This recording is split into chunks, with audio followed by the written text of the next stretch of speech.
বের হন, বের হতে পারেন, বের হতে পারেন। অবশেষে ধরা পড়লেন নায়িকা নুসরাত ফারিয়া। নুসরাত ফারিয়ার অনেক গোপন তথ্য উঠে এসেছে, যেগুলো আমরা আজকের ভিডিওতে জানতে পারবো। নুসরাত ফারিয়া গ্রেফতার হয়েছে এটা তো আমরা সবাই জানি, কিন্তু আমরা অনেক কিছুই জানি না। নুসরাত ফারিয়ার সাথে অনেক দিনের সম্পর্ক ছিল আইসিটি মন্ত্রী পলকের, এটা আমরা অনেকেই জানি। তারা একসাথে বিদেশ এবং কি আরও অনেক জায়গায় ঘুরেছেন, এগুলো সোশ্যাল মিডিয়াতে এসেছে।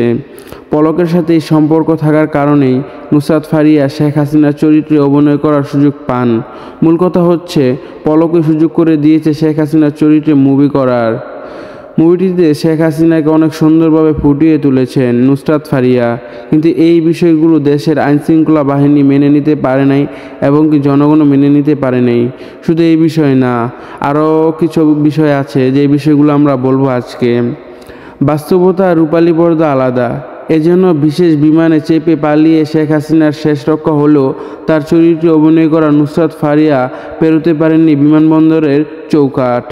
রাজধানীর ভাটার থানায় জুলাই আন্দোলনের এক মামলায় তাকে গ্রেফতার করা হয়েছে।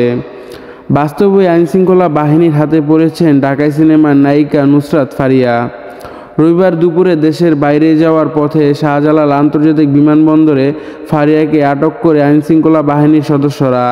প্রাথমিক জিজ্ঞাসা শেষে তাকে পাঠানো হয় ভাটারা থানায়, সেখান থেকে নিয়ে যাওয়া হয় ডিবি কার্যালয়ে। কিন্তু ইতিহাস কথা বলে।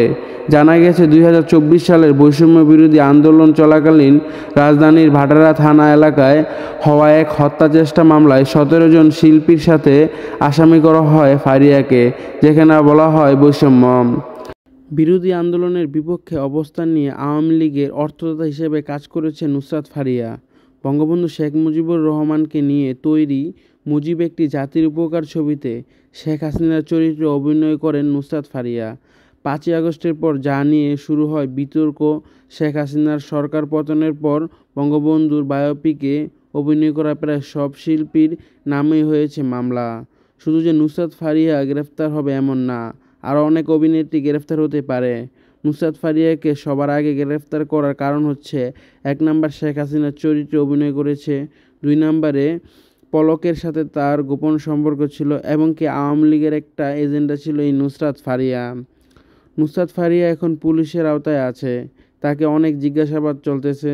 সব কিছু থেকে বোঝা যায় যে তার জেল থেকে বের হতে অনেক সময় লাগবে, কারণ সে আওয়ামী লীগের অনেক বড় একটা এজেন্ডা অথবা দালাল ছিল, যার কারণে তার এই জেল থেকে মুক্তি পেতে অনেক সময় লেগে যেতে পারে।